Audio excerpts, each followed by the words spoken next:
You having a good day? I know we are on this episode of SHS Today. First, Rory Zeller elaborates on Semi Badenhop's manufacturing achievements. Then returning on Equity Snapshot, Dr. Ryan Kerr expands on students' civil rights. And finishing with Eleanor's importance in the community with Landon Richards. With more across the horizon on this episode of SHS Today. What's poppin', Hornets? We're back with another episode of SHS Today.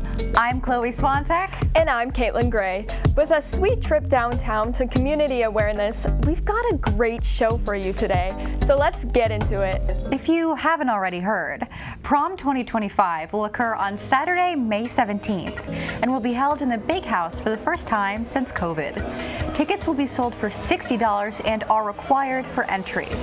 There will be more information regarding where to purchase tickets in the coming weeks. Along with what Chloe said, general admissions will begin at 8 p.m. and close at 10 p.m. For those attending the sensory-friendly experience, admissions will begin at 7 p.m. Lastly, this year's theme is Hollywood, so dress in your most iconic looks and have fun, Hornets. It's a busy season for everyone. On the topic of exciting news, a manufacturing student in Mr. Trent Trout's class has recently participated in a national competition and faced great success. Highlighting the process of obtaining such an achievement, Rory Zeller and Lauren Hudson bring the news to you.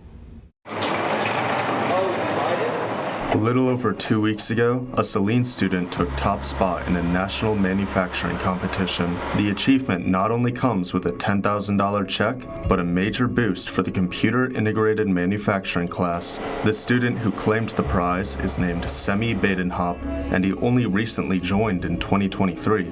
Last year, I kind of just ended up in manufacturing on accident. I didn't really know anything about it, so there's definitely a learning curve. You kind of feel a little bit lost, and you have to ask a lot of questions. Computer integrated manufacturing is a year-long course that students are able to get their hands on manual machining, CNC machining, and 3D printing. Semi, it's very evident he stands out. He comes to class, he uses his time wisely. He's always working, he's always asking great questions, and then even outside of class, he goes home and he programs some of his parts so that he can come in and use the time he has on the machines. Competitions probably aren't the first thing that comes to mind when it comes to CIM, but the class participates in a wide range of contests. The most recent MFG tournament represents the best of the best from 60 high schools across the country. Mr. Trout approached Semi to become one of only 3 participants from Saline.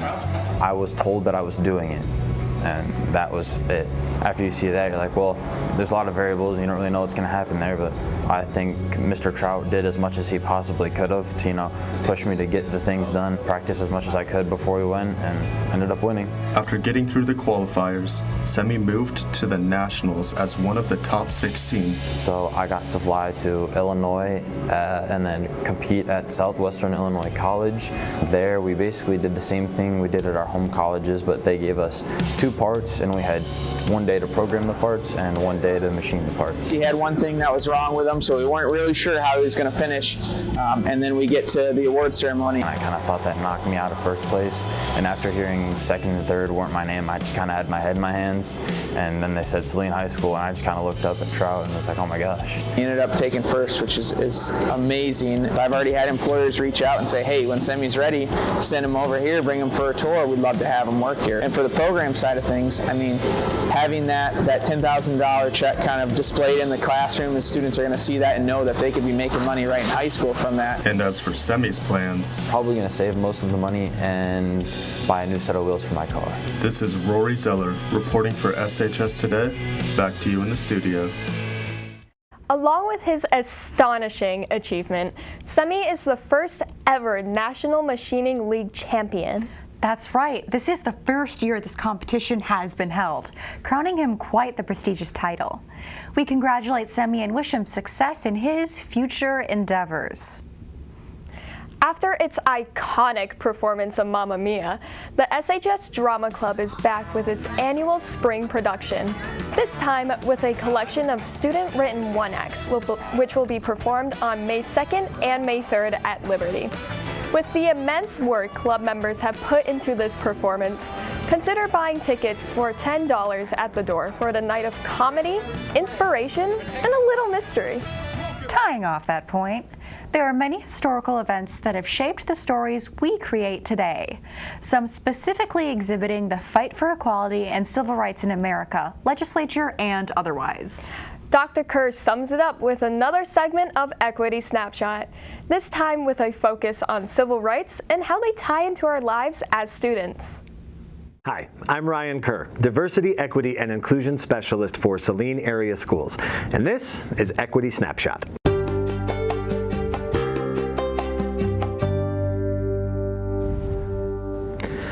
Today, I'd like to talk to you about the connection between education and your civil rights. Now, education as a civil right is not a new idea. In fact, the 14th Amendment to the United States Constitution explicitly protects the right to a fair and equal education and prohibits states from denying any student in their jurisdiction equal protection under the law. That amendment was ratified in 1868, over 150 years ago. And in the meantime, some major legislation has been passed to help support the ways that diverse student populations are educated, including the Civil Rights Act of 1964, which outlaws discrimination in the United States based on race, color, religion, sex, or national origin. Title IX, passed in 1974, which prohibits sex discrimination in educational programs that receive federal funding. And in the state of Michigan, we have further legislation like the Elliott-Larsen Civil Rights Act, which broadens protections to include the rights of LGBTQIA+ students. Right now, the role of civil rights in our society is being hotly debated on a national stage.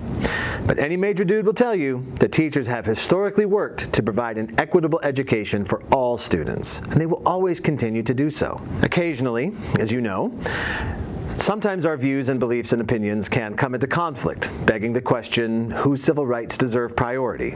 Now, ideally, we should be able to talk through our differences respectfully, both in and outside of our classrooms, so that we can arrive at an understanding of one another's lived experiences. Our classrooms are places where ideas should be freely exchanged and challenged in a respectful manner that expresses a point of view without damaging each other's self-worth. As I like to say, nobody in a school should expect the safety of their ideas, but everyone should expect the safety of their human dignity. If you ever want to talk more about your civil rights, feel free to stop by my office on the 3rd floor. I'll look forward to seeing you. That's all for now. Thanks for listening. See you next time. Engaging and supporting your community could look like a variety of things, such as speaking out against inequality, protesting, or helping a local cause, all, of course, respecting school policies. Speaking of such, if you're interested in assisting the Saline community, the Saline Area Social Service is hosting a food drive from April 28th through May 11th at our local Bushes. The drive aims to help feed children during summer with all money raised. To donate, consider purchasing a gift tag, donating your bottle return slips, or purchasing a ready-to-go bag. More information is available on the Saline Social Service website, so don't hesitate to check it out. On the topic of community, it's been 4 years since the opening of Eleanor's Sweets and Sodas. With a wide selection of nostalgic candy and customer favorites, Eleanor's has been a hotspot for locals in search of sugary delights.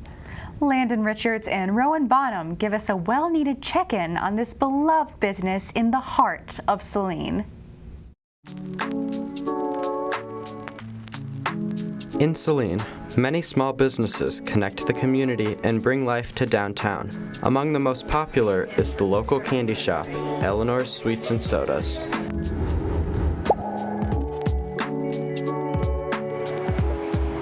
For the past 4 years, owner Karen Tad has worked tirelessly to create a successful, inclusive business that adapts to the needs of the community. So as owner of the store, I have an abundance of responsibilities. So that includes doing all the taxes and financials. I do all the ordering for new candy, but I also look at marketing and new ideas. Along with providing the Saline community with sweet treats, Eleanor's has become a hotspot for students to get hired and sharpen their professional skills in a responsible work environment.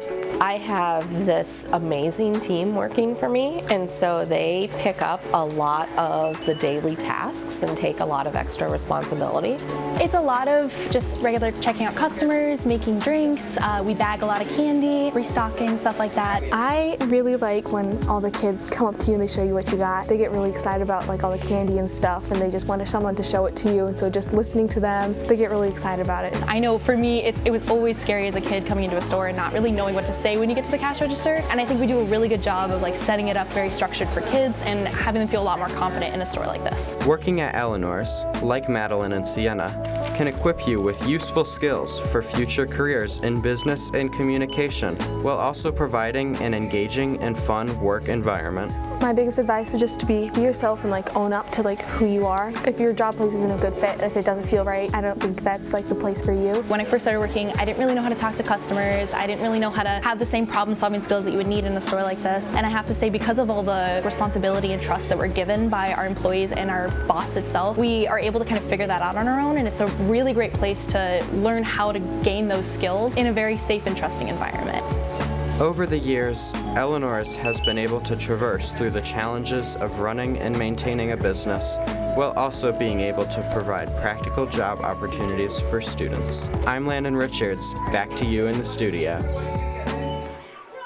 While many businesses have came and gone downtown over the years, I, and many others, hope this business lasts for years to come. I am a huge fan of their 2-cent jujubes. If I couldn't buy them anymore, I straight up don't really know what I would do.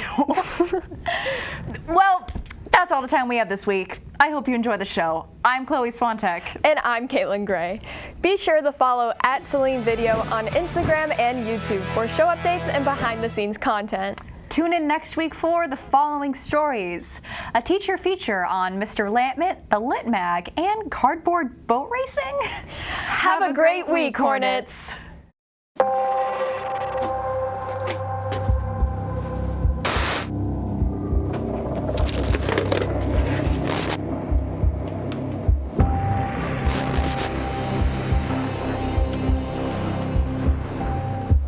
Is this thing on? All right. My name's Rory Zeller, and here we have...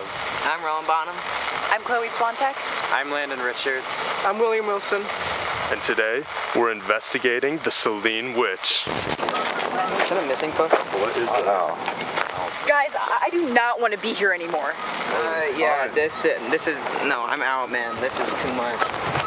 Mr. Diego? Did you hear something?